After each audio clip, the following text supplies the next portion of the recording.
Apa yang terjadi ketika dilakukan? Apa jawab Allah? Yaj'al lahu makhraja. Enggak pakai alif lam, makhraja. Masalah apapun yang engkau alami. Suami berangkat ada masalah. Ada masalah umum yang semua orang mengalami itu.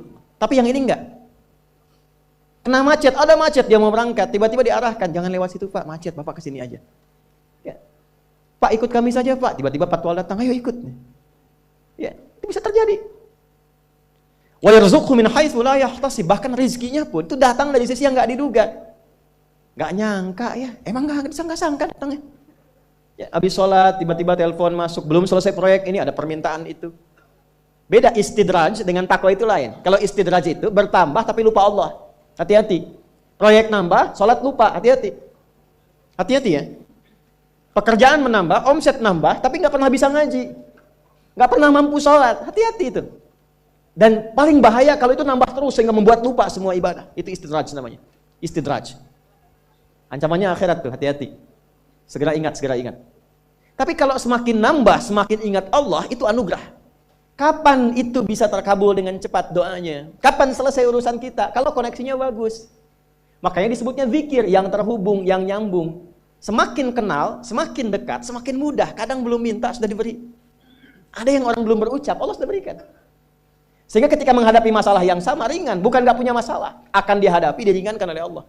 Masalah yang sama, ini sampai ribut, adu argumentasi. Orang ini cuma senyum selesai. Betapa banyak masalah kecil diargumentasikan jadi besar. Akhirnya problem. Tapi tidak sedikit masalah besar dihempaskan di atas sajadah. Ketika koneksinya dengan Allah itu kuat, tiba-tiba hilang seketika, selesai. Makanya Nabi Yakub kalau punya masalah, yang beliau lakukan apa? Dia bentangkan sajadahnya, dia sholat, dia mohon kepada Allah. Itu dilestarikan di Quran surah ke-12 Yusuf ayat ke-86. Aku tuh kalau sedang punya masalah apapun, yang aku bangun konektivitas dengan Allah. Innama ashku bathi wa huzni ila Allah. Saya curhatnya cuma sama Allah. Ini Pak, ini bagian pertama. Nah, jadi kalau ingin semakin kuat, sampai ada masalah diringankan, mau kerja dibukakan pintunya, itu ada jenisnya. Yang pokok ada 5 waktu, 17 rakaat, yang detil itu ada pada sunnahnya. Dan itu hebatnya dalam Islam. Dijelaskan caranya, disebutkan tujuannya, dan diterangkan hikmahnya. Contoh, kita sekarang jam berapa? Jam 9.20. Di waktu saat ini ada waktu sholat disebut dengan sholat duha. Duha itu dibagi 3. Ada awal duha, penguat zikir, pengganti seluruh bagian zikir di tubuh kita, yang disebut dengan syuruk. Itu kurang lebih jaraknya 1 jam setelah subuh. Jadi kalau tadi 4.45, ya 5.45 menjelang jam 6 itu masuk syuruk. Setelah itu masuk ke jam 8 sampai ke kurang jam 10 itu pertengahan duha. Pertengahan duha. Apa fungsinya? Di antaranya mempermudah rizki. Di antaranya. Bilangannya berapa? 2 sampai 4 rakaat bisa dikerjakan. Ya, dan harapannya apa? Bukan pada rizkinya. Ya, jadi jangan sampai motifnya cuma sekedar ke duniawi, kurang tepat. Kenalkan kepada Allah, nanti biarkan janji yang disampaikan oleh lisan Rasulullah itu terjadi. Ya, jangan pada rizkinya, ini terbatas, cuma sampai situ. Tapi kalau kita minta sama Allah, dikasih jalannya itu dari sisi yang tidak kita duga. Anda berhitung, Allah kasih hitungan. Anda tak berhitung, Allah kasih apa yang tidak pernah Anda hitung sebelumnya. Itu poinnya. Maka lakukan sholat dekati, itu yang disebut sholat duha. 2 rakaat, tambah lagi 2, untuk kenal Allah. Kalau sudah merasakan dekat, sudah nyaman, sudah enak, muncullah kemudian kesan dalam hati, terserah Allah mau kasih berapa. Yang penting sudah enak, sudah damai. Di titik itulah kemudian Allah limpahkan dari apa yang gak pernah kita duga sebelumnya. Tiba-tiba keluar, kok ada telepon, dapat proyek, dapat macam-macam. Tapi tujuan sholatnya bukan untuk proyeknya. Buat kenal Allah, ulul albab ini. Kalau cuma pengen lancar, baru serabutnya. Kalau cuma pengen lulus proyek, itu baru daging luarnya. Ulul albab itu kenal Allahnya, sehingga dia tahu akses intinya tuh itu. Itu poinnya. Dan gak mahal. Emang kalau sholat duha di An-Nur bayar Pak? Pakai biaya. Tuh, baiknya luar biasa. Sudah? Itu satu. Kalau mau lagi misalnya, ini yang paling dahsyat nih. Dibimbing kita sampai ke posisi terbaik di apapun itu. Jadi ayah terbaik, ibu terbaik. Ya, jadi karyawan strategis, di militer terbaik. Terbaik tuh gini, di tempat terbaik yang memuliakan tuh makom namanya. Makanya kuburan sering disebut makam kan? Ya kan? Maksudnya apa? Maksudnya Anda selama hidup berkaryalah yang baik, ibadah yang benar, sehingga Anda wafat pun terhormat. Ya, kata makom itu pertama kali di Al-Baqarah ayat 125, makom Ibrahim. Ya. Ketika Allah sampaikan dalam Al-Qur'an, didapatkan di situ makom Ibrahim, wa idh ja'alna al-baita mathabatan lin-nasi wa amna wattakhidhu min maqami Ibrahim. Makanya kalau kita tawaf itu dari mulai Hajar Aswad kan sampingnya dekat sekitar 5 meter ada makom Ibrahim kan? Itu tapak kaki pertama beliau meninggikan pondasi Ka'bah dan di situ diabadikan kemuliaannya sampai beliau wafat. Dikenal sampai sekarang. Ya, setelah sekian abad. Jadi kalau kita ingin terhormat dan masih dikenang sampai kapanpun, itu makom namanya. Tapi ada cara yang lebih hebat. Anda di posisi itu, lawan pun mengakui memang Anda yang pantas ada di situ. Itu namanya makom mahmuda. Makom mahmuda. Siapa yang bikin urutan 100 tokoh paling berpengaruh di dunia? Siapa? Saya tanya, yang nulis siapa namanya? 100.000? 200.000? Dia mencari langsung di Google tuh. Lambat mas, waktu habis. Michael Chart. Dia yang nulis, maaf ya. Urutan pertamanya siapa? Muhammad SAW. Yang nulis itu muslim atau bukan? Kok bisa tergerak hatinya untuk menempatkan seorang nabi muslim di tempat pertama? Saya tanya begini, kenal Abu Jahal nggak? Ya Allah. Makin siang nih, nggak fokus nih. Saya kira cuma di Bengkali saja yang kenal Abu Jahal, sini kenal juga. Baik, Abu Jahal itu, apakah orang ini tidak kenal Nabi? Kenal. Orang ini tahu, kalau saya sebut orang ini berarti kurang bagus ya. Kalau saya sebut beliau berarti baik ya. Abu Bakar saya sebut beliau, Abu Jahal orang ini. Maksudnya Abu Jahal. Apakah orang ini tidak tahu kalau Nabi itu mulia? Nabi unggul, Nabi hebat kan? Jadi mengakui sebetulnya Nabi unggul. Dan gulat dengan Nabi itu dalam olahraga kalah. Dia tahu Nabi itu kuat. Ya, di dalam cinta juga tahu Nabi paling unggul. Abu Jahal melamar Sayyidah Khadijah ditolak, Nabi nggak lamar, Sayyidah Khadijah minta dilamarin. Ya, dari sejak itulah dia nggak mau tahu semua yang dari Nabi, pokoknya semua harus jelek. Walaupun dia tahu itu baik. Nggak kenal, sampai nggak menanamkan pada dirinya nggak ingin kenal kebaikan Nabi, nggak ingin kenal pada sesuatu, itu jahlun namanya. Jadi kalau ada mbahnya yang paling bodoh yang nggak pengen tahu, itu Abu Jahal namanya. Maka sejak saat itu orang ini disebut dengan Abu Jahal. Tapi Abu Jahal pun itu meyakini kebenaran kekuatan Nabi, cuman karena iri saja. Itu. Tapi dia nggak bisa nolak. Menilai seseorang di tempat terbaik yang kita nggak bisa nolak dan mengakui memang dia orang yang terbaik, itu namanya makom mahmuda. Tahukah Anda? Jalan untuk mencapai makom mahmuda itu nggak akan mungkin kita dapatkan kecuali mendekati yang punya semua makom, yaitu Allah Subhanahu wa Ta'ala. Dan jalannya lewat sholat. Itu lewat sholat. Tapi karena ini levelnya istimewa, tingkat tertinggi, ya prajurit pengen jadi komandan terhebat yang diakui, nggak ada orang nyoal. Di kepolisian pengen jadi pimpinan yang baik dan semua mengakui sehingga nggak ada yang nyoal. Di perusahaan pengen jadi pimpinan yang ideal, ya semua mengakui, nggak ada yang nolak. Itu makom mahmuda. Jalannya apa? Ternyata nggak pakai uang, nggak pakai koneksi-koneksi yang tidak jelas. Koneksinya dibangun dengan Allah sehingga Allah melembutkan hati semua orang itu untuk menetapkan dia yang terbaik. Sholat. Karena levelnya tinggi, dinaikkan dari sekedar sholat fardu. Ditempatkan di waktu yang tidak biasa. Butuh pengorbanan, butuh perjuangan. Namanya tahajud. Turunlah Quran surah ke-17 ayat 79 sampai 81 itu. Quran surah 17 ayat 79 sampai 81. Ini poinnya. Wa minal laili fatahajjad bihi nafilatan laka asa ayyab'athaka rabbuka maqaman. Ini kan terjadi keanehan kan, ironinya. Anda pengen sukses, pengen tertinggi, Anda tahu Allah penentunya, Anda tahu Allah yang punya rizki, Allah punya kekuasaan, tapi Anda nggak mendekati Allah. Terus yang dipakai cara-cara salah, kenapa harus korupsi? Kenapa harus nyogok? Kalau SK-nya nggak Allah tetapkan, nggak akan turun juga. Dan sudah hukum, kalau ayah berbuat maksiat, itu anak istri pasti kena. Itu udah hukum. Makanya saya mohon deh, ya para ayah itu kalau mencari nafkah, cari yang benar. Kasihan anak Anda yang di SD, harus berhenti sekolah. Maaf, bukan anak Anda, maksudnya anak orang lah. Kenapa harus korupsi?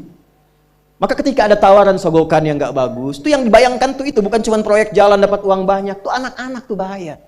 Ke sekolah disebut anak koruptor, sedih. Istri nggak sanggup keluar belanja. Tuh pikirkan, itu sudah hukum. Sudah hukum. Anak juga begitu. Kalau mau berperilaku, ingat orang tua. Sebab ketika tidak baik, orang tua pasti kena. Anak di sekolah berantem, yang dipanggil siapa? Orang tuanya. Itu selalu terikat. Di rumah tangga itu selalu begitu. Karena nafas itu terikat. Semua saling mengikat. Babnya itu jelas. Nah, balik ke sini, kalau ingin tingkat yang tertinggi, dekati pemiliknya Allah ini. Makanya tuh harus punya itu. Itu ringan kalau sudah punya itu tuh. Allah, saya punya Allah. Kita mau apa? Nggak takut hidup. Tapi ditodong pakai pedang. Siapa yang menyelamatkan Muhammad sekarang? Ringan Nabi jawab, Allah. Jatuh pedang tuh. Dibalik, kamu siapa yang menyelamatkan kamu? Bingung. Udah punya Allah tuh luar biasa. Nah, ini yang harus tanamkan pada jiwa. Punya Allah sebagai Tuhan. Kalau sudah dekat, kenal, baik dengan itu, akses mudah semua. Dan yang paling indah itu apa? Menerima apa yang Allah tetapkan. Hari ini nggak dapat, alhamdulillah. Saya masih dikasih jalan. Alhamdulillah, besok belum dapat. Ada akumulasi, paham.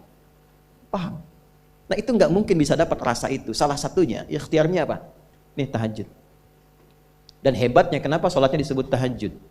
Tidak disebut sholat hajat. Ada hajat, ada tahajud, beda. Hajatun, hajada, hajadun, ada tahajjada ya tahajjud, tahajud. Beda. Tahajud, tunggu situ aja. Ini sengaja nggak saya hapus nih. Mana staf saya? Oh, foto nih ya. Saya hafal insya Allah. Tenang.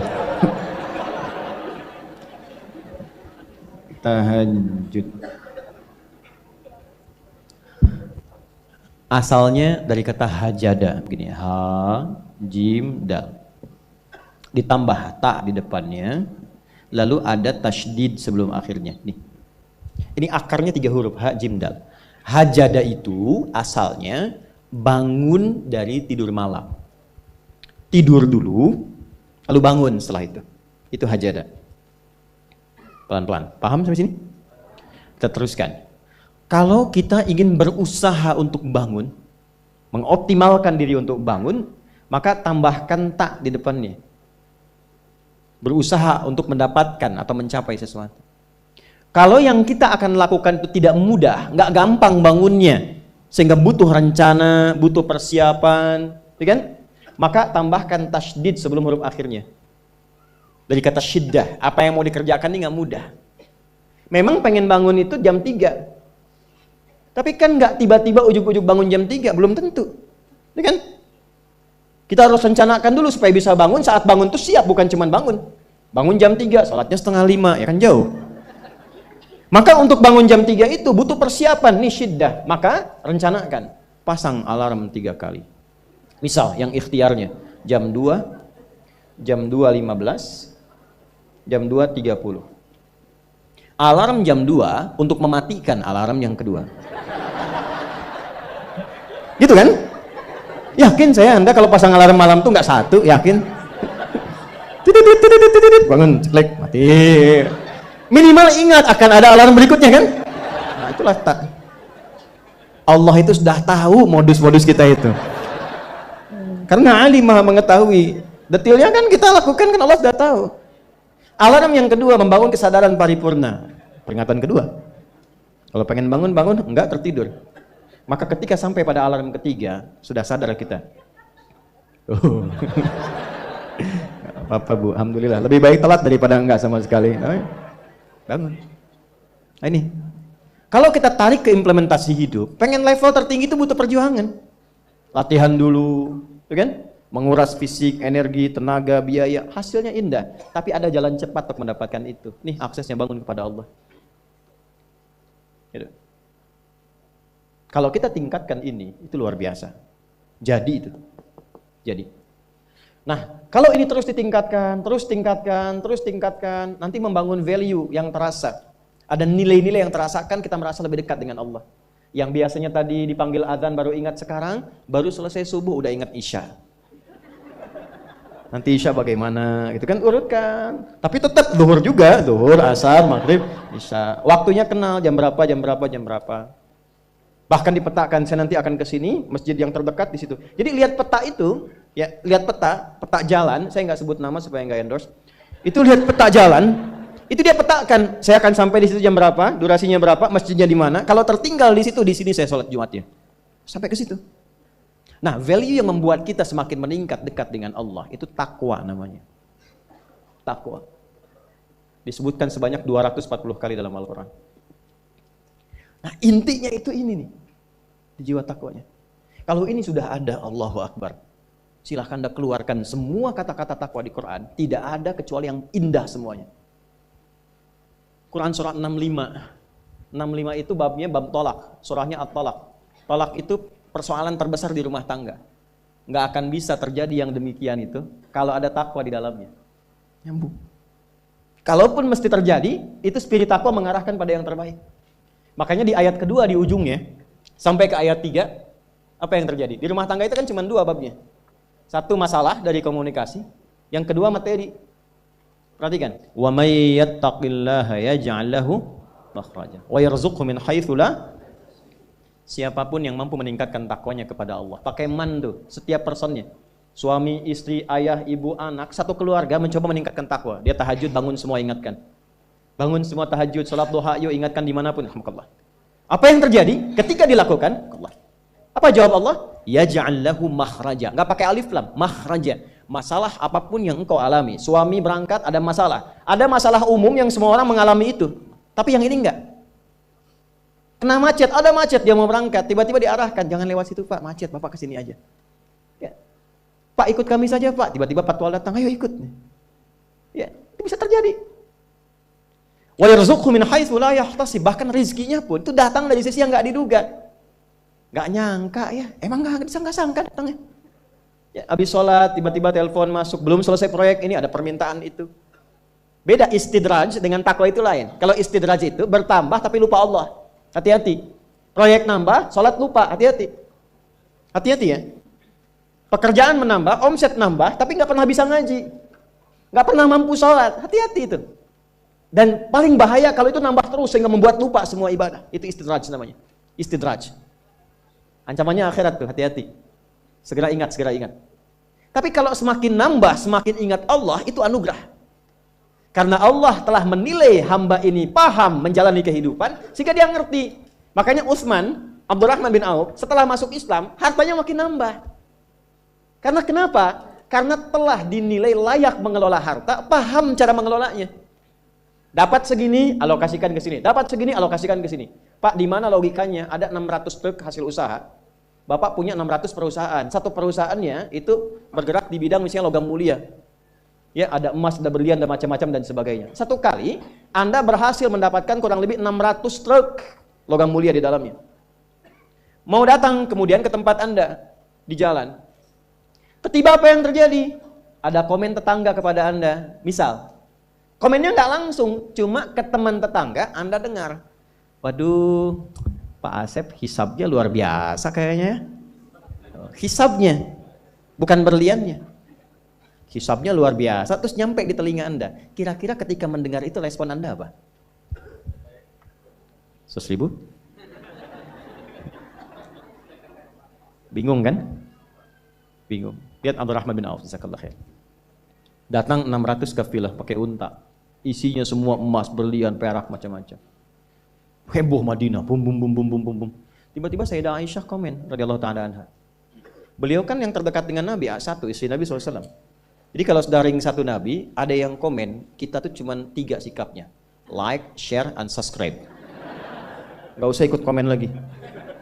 Sukai, share, subscribe. Ikuti jalannya. Apa komennya? Secara singkat, kama qalat. Aku pernah mendengar Nabi SAW mengatakan, Abdurrahman bin Auf itu agak lambat hisabnya. Ya, selambat-lambatnya cepat juga dibanding kita kan? Ya? Maksudnya apa? Ingin menggambarkan betapa banyak kekayaannya. Scan, checklist, semua. Ketika mendengar komen itu, apa kata Abdurrahman bin Auf? Saya jadikan semua yang baru datang itu saya sedekahkan semua untuk orang Madinah. Supaya mempercepat hisabnya itu. Saya sedekahkan semua. Bisa nggak begitu? Coba lihat handphone antum itu.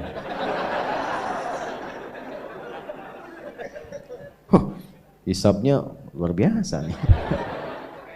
buat anak yatim ya. Kasih.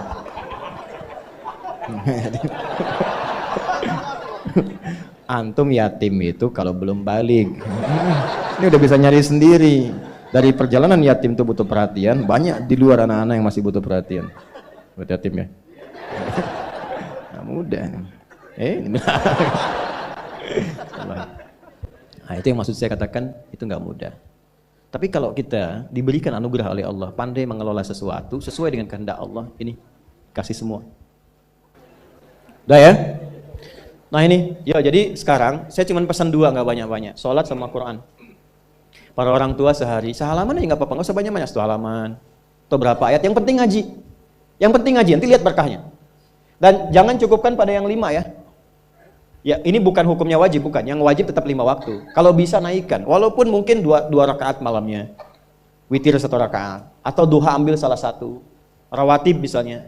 Itu konsistenkan. Istiqomah di situ. Nanti lihat apa yang terjadi. Demi Allah saya katakan, kalau mau coba tuh gini ya. Hari ini Anda baca 1 halaman Quran. Sholat tambah. Besok naikkan 2 halaman. Nanti lihat keberkahan hari ini dengan besok. Pasti terjadi perbedaan. Setiap Anda baca lebih banyak, akan terjadi perubahan kehidupan di hari itu. Gak percaya silahkan. Karena yang jamin langsung pencipta kita. Begitu kita dekati Quran, kehidupan akan berbeda. Begitu konsisten sholat, akses dibuka. Nah kalau ini sudah dilakukan dengan baik, muncullah jalan yang kedua. Jalan inilah yang diberikan tandanya lewat surat An-Naba. Ini baru kita nyambung ke An-Naba setelah 2 jam. Apa itu? Yang pertama itu jalan zikir, alladzina yadhkuru tadzakur. Yang kedua jalan tafakkur. Wa yatafakkaruna fi khalqis samawati wal ardh. Rabbana ma khalaqta hadza batila subhanaka faqina adzabannar. Yang pertama tadzakur dengan zikir, bentuknya amaran ritual. Yang kedua tafakkur, menjadikan semua objek kegiatan lillah. Wa yatafakkaruna fi khalqis samawati wal ardh. Kalau zikirnya sudah mantap, maka dampaknya ada ke fikir. Karena fikirannya akan dibimbing oleh jiwanya.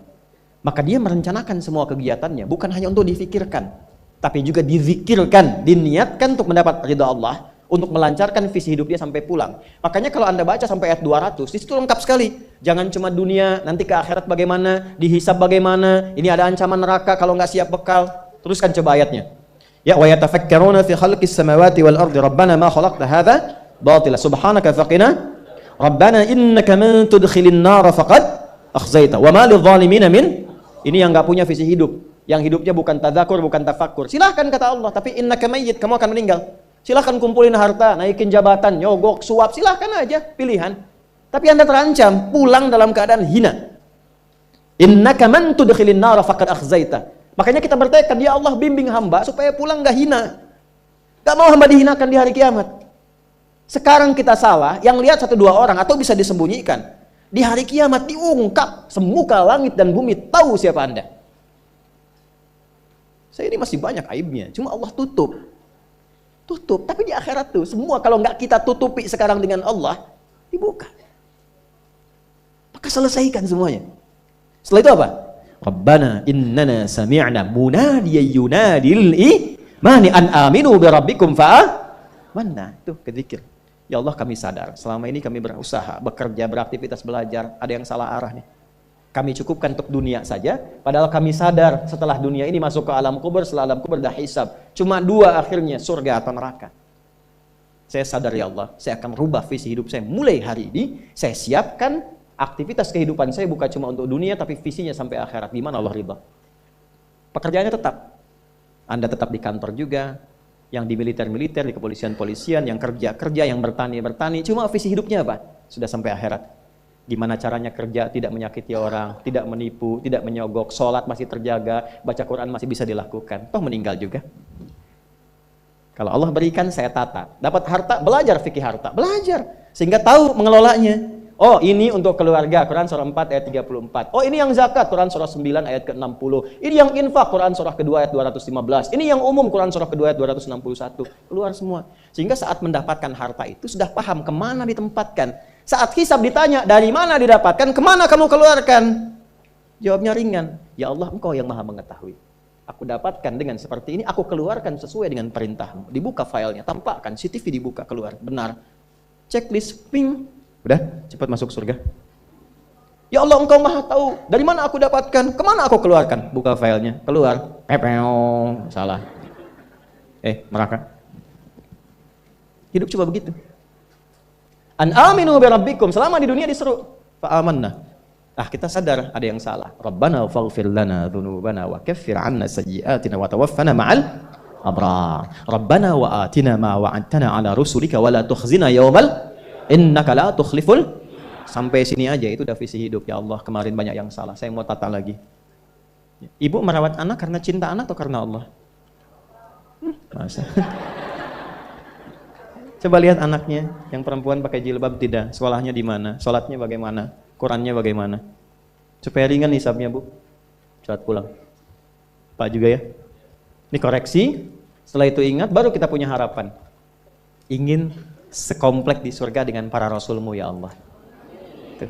Ya, tadi kan rusulika wala tukhzina yaumal qiyamah. Kami pengen sekompleks seperti yang kau janjikan. Maka diturunkanlah caranya. Di situ ada Quran surah keempat ayat 69. Ya kan? Wa may yuti'illaha wa rasul fa ulaika ma'al ladzina an'ama Allahu 'alaihim minan nabiyyina was-siddiqina wasyuhada'i was-shalihin wa hasuna ulaika rafiqa. Siapa yang pengen sekomplek dengan semua nabi yang pernah bertugas di bumi, maka taati Allah dan Rasulnya. Jadi 3 golongan selain nabi. Siddiqun, orang yang membenarkan tuntunan kemudian dia kerjakan. Syuhada, orang yang berjuang hidupnya untuk menaati Allah lalu wafat. Salihin, jadi orang soleh, yang penting jaga konsisten dalam kebaikan. Nah, kalau itu sudah dapat, kemanapun Anda beraktivitas, ingat Allah. Itu yang dimaksud, alam naj'alil arda mihada wal jibala wa khalaqnakum wa ja'alna naumakum wa ja'alna al-laila wa ja'alna an-nahara wa banayna fawqakum sab'an.